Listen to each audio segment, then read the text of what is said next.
Hello everyone, welcome back to Rolling Solo. My name is Adam Smith and today we're on the 7th continent. That's right, we're looking to explore west, and I want to thank everyone for all their amazing votes on the last video. You guys were awesome. Up in the annotations, we enabled them in the last couple of videos, and you guys have been using that letter up in the top right of the video in order to vote on what we're going to do next. The vast majority, 50% is the last time I looked at it, voted to actually head west. So we're going to head this way, and we're going to check out 0012 was the highest choice, at least voting wise, across the board. So we're going to go ahead and do that. Now the first thing I'm going to do before I get moving here is just to determine if there's anything else I want to do before we leave. Now, one thing I want to make mention of is the fact that in the last video, we actually ended at the end of an action where I actually have now 1, 2, 3, 4, 5, 6.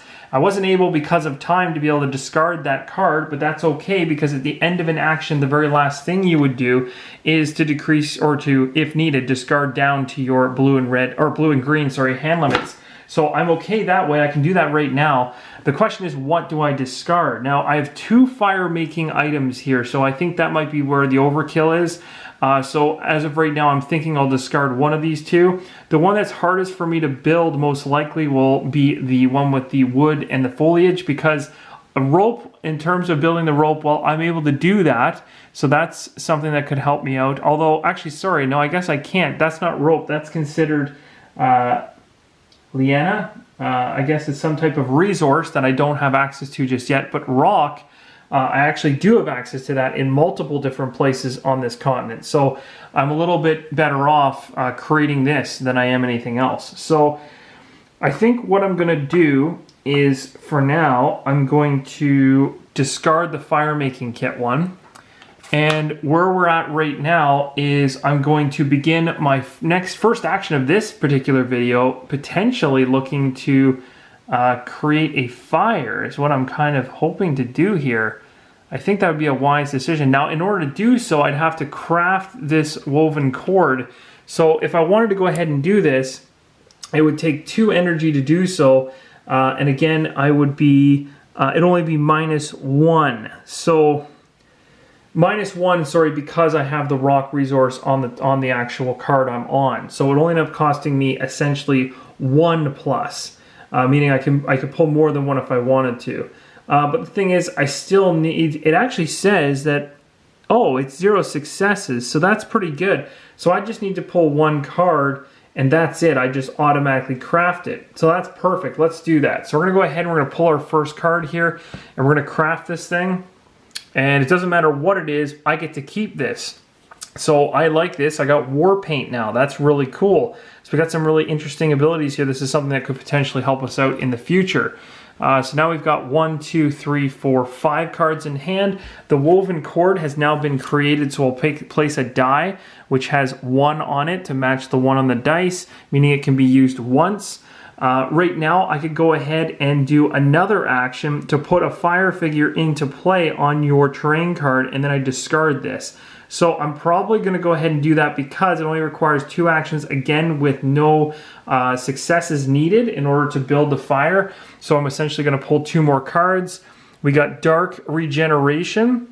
This says the following effect applies as long as you have this in hand. If at least 1 curse card is revealed during the result step of an action you are involved with, you may return your freezing, frightened, hungry, or seated tired state. Oh, wow. As long as you have this in hand. That's a really good card. This is one of my character cards. I gotta hold on to this. Now guys, I am doing this a little wrong. I did say before I started pulling these cards I was gonna do 2 because that's all I can do. That's all I'd wanna do because of 0 success. Normally you take both cards off the deck first and then flip them. So I apologize for that. And a curse. Okay, well it doesn't matter because regardless I succeed, and that's a perfect time to get a curse is when you don't need successes anyway. But I'm able to keep this Dark Regeneration, which is gonna be really cool. So that's gonna come in really handy. And just so you guys understand that a little bit better, the following effect applies as long as you have this in hand. If at least 1 curse card is revealed during the results of an action, wow, so that's insane. You basically can, by getting curses, you're essentially able to heal yourself of particular states. But as of right now, you can see we have no states up top, so we're okay. So we obviously succeeded at this. The card then says, put a fire figure into play on your terrain card and discard this. So of course, this die is now freed up again. This card is discarded into the pile, and we now have actually created our very first fire, and it's going to sit on this particular tile just before we move out of it. Now, before we actually move out of it, we'll double check our hand limit to ensure we are still at 6. That's perfect. Now we're going to talk about this meat that we picked up from the last video, and it says that we can potentially do an eat action, which says randomly take 3 cards or 6 if you have the fire resource from the discard pile and shuffle them back into the action deck. That's incredible. So we're absolutely going to take that because there's no action card spent to eat this. It's free. We're going to go ahead and do that right now. So we're going to cook up our meat. We're now freeing up even more dice for later. Plus, we're bringing cards back into our hand. This is now discarded, and because it's an unsleeved card that came from a prior deck, it goes into the past because, of course, it's a card that does not go in your discard pile. But at this point now, we would actually be getting 6 discarded cards randomly selected and put back into our deck. So this is where things are going to get fun because I'm doing this one-handed. I'm going to do a quick split here. We're going to just mash these up nice enough that I don't know exactly which one's which. And then, that's good enough. And then we're going to go ahead and pull, maybe every once in a while we'll pull 6, just so it's kind of odd, and there's no way that I'm cheating that you guys are aware of. So 1, 2, 3, 4, 5, and 6. Let's do that. So these 6 cards essentially are going to come back into our deck, and I'm just going to read the card to be sure that it's shuffled back in, because I'm pretty sure it is, and shuffle them back in. Yes, it is. So essentially what we can do now is just go like this. I'll put this on top. We're going to split it. We're going to split it like this. I'll split it again. We're going to start merging a couple of these decks together. Again, I do apologize for the fact that I'm doing this one-handed, because I can tell you right now, it makes it look super ugly, and I actually just literally did nothing by putting those 3 piles beside each other. But there we go. There's more of a merge of the 3 piles together. It actually takes quite some skill to be able to shuffle one-handed like this. I want you to know that the talent required is off the charts. So there we go. We're going to split the deck again. I'll just kind of mash it up like this, and there we go. So we've got our new shuffled action deck looking a little bit higher. Of course, the ones that we couldn't put back, which is just 3, are going to go, I guess they would go facing up, is what would happen. And luckily, it looks like we got one of the curses back in there, so that's a plus. Okay, so we're done. We've eaten. We built a fire here on this continent. We cooked our meat from the seagull that we killed. We ate it. We regenerated some health back essentially into our deck, which is perfect. We want to now move and get out of here and head this way. Now, just so you guys are aware in terms of how the fire works, essentially moving back into an area with a fire costs 1 less movement or 1 less blue action to move back into it. So that's cool. So strategy-wise later on, not necessarily now, because this isn't exactly where I'd want the fire, it's really cool because you're able to essentially get back to this fire and you don't have to pay as much to get back to it. It's 1 less, like I said, in terms of blue diamond, in terms of action cards pulled. And then on top of that, if I was to set up another fire because I'm playing solo, like say later in the game I end up over here, if I was to set a fire up, the thematic feel is that essentially I started a fire over here and this one just whiffed it. It kind of just puffed out on its own, ran out of steam, and dissipated. So essentially that's kind of how the fires work. Now if you were playing co-op, it would be a little bit different because you could potentially have multiple people putting fires down. You can make decisions as to where you put them, but essentially I believe how it works is that once all of them are on the board, the one that's furthest away from the party is the one that extinguishes first. Anyway, so let's go ahead and begin our next action. So our next action is exactly what everyone voted for, and that was to get me off this card and move towards over here. We want to start exploring this area because I'm really excited to see what's over here. So we're going to go ahead and move, and in order to move, it's going to cost us 2, which is quite a bit of energy actually. Now you can see right here, the reason I talked about the fire is because on each character card it even says when you're doing that move action, if you move to a terrain card where there is an explorer or a fire figure, it's -1. That's where I got that from, just so that you know I'm not pulling that out of my you-know-what. So now what we're going to go ahead and do is we're going to move this individual over to here. And of course, this is going to cost us some actions. So we're going to have to spend 2 in order to do this, but there's no successes needed. So it's actually, in terms of exertion, it's actually these are the 2 heaviest cards out on the board right now for the continent in terms of traversing them. So this is going to cost us 2. We're going to have to flip these over. Doesn't matter what happens because we don't need successes on them, but we do get to keep them. So what I'm seeing here is a remember card. This is going to allow us, we've used this in the past to pull cards out of the discard pile. That's really handy. But the splint here seems cool because this can actually potentially be used to help us stave off an injury or something like that in the future. So I could see that being really useful. Now, realizing this right now, we're actually in a sticky situation because we have 1, 2, 3, 4, 5, 6 cards. So what I'm going to plan to do here is the question becomes, yeah, I'm going to end up losing a card here, which is going to be kind of untimely for me. I didn't really want that to happen.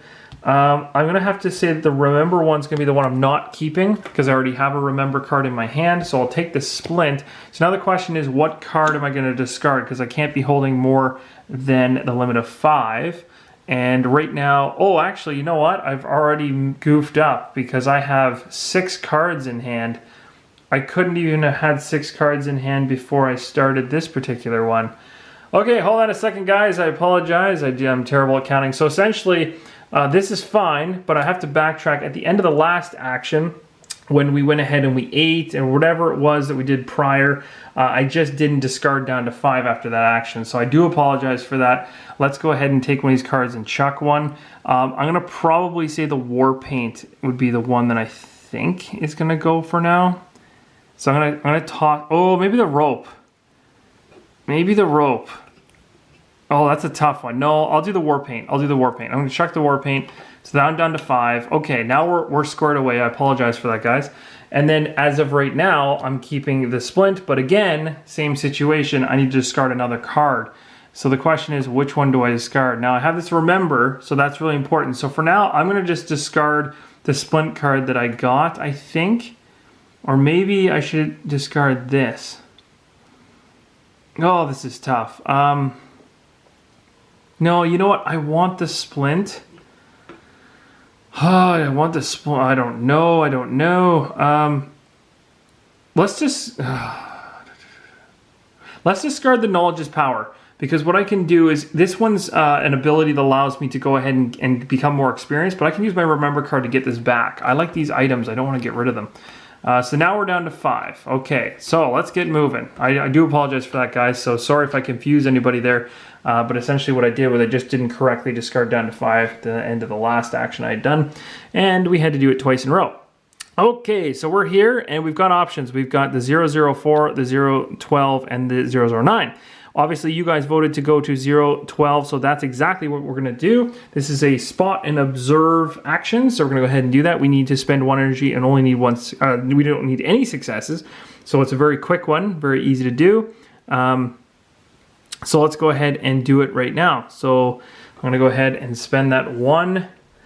And there we go. Snowshoes. Interesting. Okay, so we got some snowshoes. Again, another card that I can't hold on to, which is terrible. All these really cool things that I'm getting that I don't need that right now, but I could see how eventually I could need that.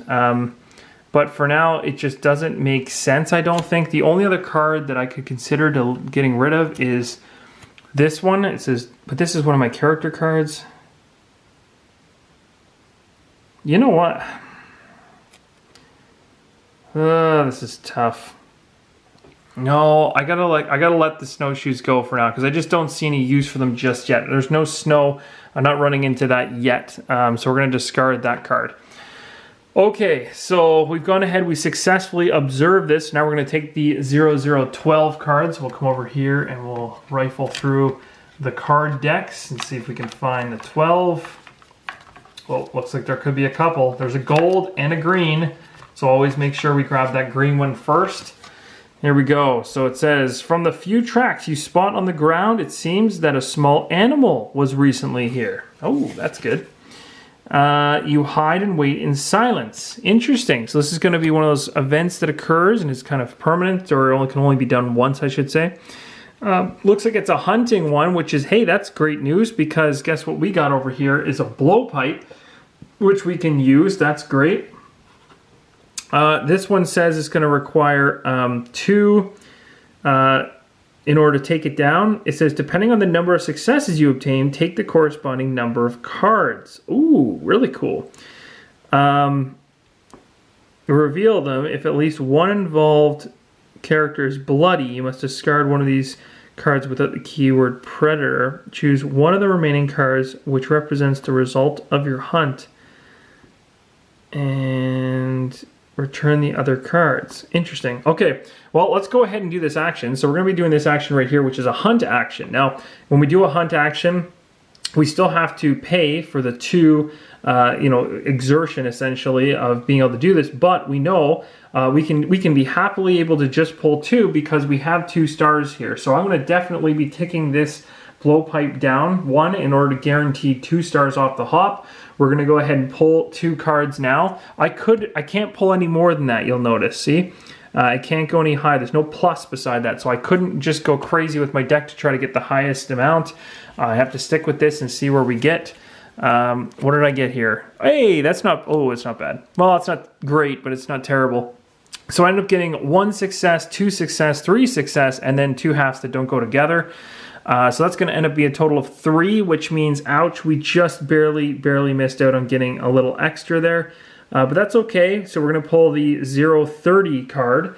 So this is going to be interesting because I don't know if there's like multiple of these things or not, but I remember there being a ton, if I'm not correct, or if I'm not mistaken. No. Oh, there's a few. Okay, so let's see how this is worded again. Depending on the number of successes you obtain, take the corresponding number of 30 cards. Reveal them. Okay, well, I'm going to just take one of them then, I guess. I will take the middle one, I guess. Stone-eating crab. Let's see if I can get this thing to focus. You spot a kind of large gray and red crab with short, flat pincers that do not really look like a threat. Take 2 001 cards. Interesting. Okay. Oh, I see. So it basically increases your odds of finding things on your hunt. So essentially we've gone hunting here at 0012 and we've stumbled upon stone-eating crabs, but if we had got higher success ratings, our hunt would have gone better. We would have had better options, I guess, maybe. So essentially it's saying take 2 of the 001 cards, which I'm assuming is some type of food would be my guess. I could be totally wrong. So I'm going to take 2, flip them over, and that's exactly what they are. So they are 2 meats, so that's awesome. So actually, as of right now, because I don't have to craft these, I can put both of these into my inventory with a die on each. Now, I don't know whether or not I want to... Actually, this isn't bad at all. That actually worked out really good, because now I can hop back to my campfire, essentially, and quickly pull back some more cards if I wanted to. Now, at this point, I have to actually go ahead and pick one of these 2 cards to put into my hand. This is another experience card, but you'll notice there's another character card here for me. So the following effect applies as long as you have this in hand. And that's really powerful. So I'm thinking I'm going to go with the Dark Whispers, because at the end of the day, we gotta keep these character cards for now because they're really giving us a nice advantage. We got 3 of them so far. But again, 1, 2, 3, 4, 5, 6. Now I've gone over my limit. Don't forget to discard the other one that I didn't choose. But now I have to discard down to my hand size, so at this point it's kind of like, do I need the splint, do I need the rope, or do I need the remember? The remember card's really cool. I always want to hold on to this because it allows me to just go into here and grab a card that I want. That's a skill card. That's super handy, so I like that. This one's a keeper. It's really going to come down to the rope and the splint, and I'm thinking so far that the splint might have to go because I could see the rope being so much more useful later on, especially with this ability to traverse things. I think that's going to come in handy. So for now, I'm going to say goodbye, splint, because I can always pull this one back later, and we'll go like that. Okay, so that was really successful, actually. And again, this is a timed event, so timed events are banished, or not banished, sorry, but they're thrown into the past when they're resolved. And we're done. So so that's the end of that. And let's see. And of course, we don't have to worry about any of the bottom portion of this because it says none of our characters, I'm not bloody right now, so I don't have to worry about that. So we're all done there. And now the next question is, what do we do next? Well, the one thing that I noticed on this card, guys, is that right over here, I don't know if you guys can see it, right by the tall trees here, right there, there appears to be a 014. I don't know if you guys can see that in the light there. But essentially, that was a really bad job of zooming in on that. But essentially, right there, there is a... There, now you guys can see it. That is a blatant 014. So what we're going to do now is, because we've spotted this, we're allowed to actually go in and go grab that card. When you find a hidden number, you essentially just go grab the card that you found, you read it, and then you, of course, swap the card that's currently in play with the different one, or the new one, I should say. So basically, the card that we found, we're going to discard this card now. So again, this one can go into the past, and this new one comes into play. So essentially, it's almost like you've discovered something that wasn't there before, and this is what it is. So now we're here, and we found something that we can potentially investigate over here. We've also already done this action, so we can't do that again. We're at an interesting spot. Now, I really want to go up here because really the next obvious choice is to head towards the Fog of War. That's my choice. But if I head back here really quickly, I can potentially eat some meat and be able to, and I think that's a wise decision right now in order to get some more cards back into my hand. But I'm just trying to think how much this would cost me. Now, if I ran back to this fire, it would be -1 from the movement cost, so it'd be only one blue card there. Once I'm at the fire, it would cost nothing to go ahead and bring 6 cards from the discard pile back into my action deck, but then it would cost me 2 to go back. So really what we're doing by doing that is getting 3 cards out of it. It could be worth it. It could be worth it. It might be worth it. So I think that's what I'm going to do. And then what I'm going to do is I'm going to actually leave the rest for you guys to decide. So let's do that really quick. So I'm going to actually have my guy essentially backtrack a bit by using this action here. He has to spend 1 to go back, and that's because if you move to a terrain card where there is an Explorer Fire figure, it's -1. So we're going to pull 1. Oh, look at what we found. Another one of my character cards. Imaginary Friend. This is going to give me all kinds of bonuses for doing stuff. Oh, but it's something that I have to craft. That's cool. Okay, you know what now? I'm going to take that rope and I'm tossing it. So now I'm just really just hoarding all of my character cards like a crazy person. Don't know if that's a good strategy or not, but I'm doing it. Okay, so we got 5 blue cards in hand. We're good there. We're moving back to the campfire. We're now at the campfire. We're ready to start another action. I'm going to go ahead and cook some of my fine meat, and we're going to go ahead and grab 6 cards randomly and shuffle them back into the action deck. And the tasty crabs are helping me out here. So what I'm going to do, because essentially I can do this off camera and it'd just be easier, what I'm going to actually talk to you guys about now is when I actually move back here, which I'll do at the very beginning of the next video. Let's say hypothetically that I'm going to be here, because I will do that move at the beginning of the next video. But from here, what do you guys want me to do? So I want you to check that voting option in the top right hand corner. Do you want me to head to 016? Do you want me to head north? And if I head north, do you want me to check out 013, 034, or just dart straight over to 015. I want you to let me know in the voting in the top right hand corner of the video. That would be awesome. I want to thank all of you guys for your amazing support. If you haven't heard about the Hoplomachus Origins giveaway that I'm doing, 2 copies, get in on it. I'll see you in the next one. Keep on rolling solo.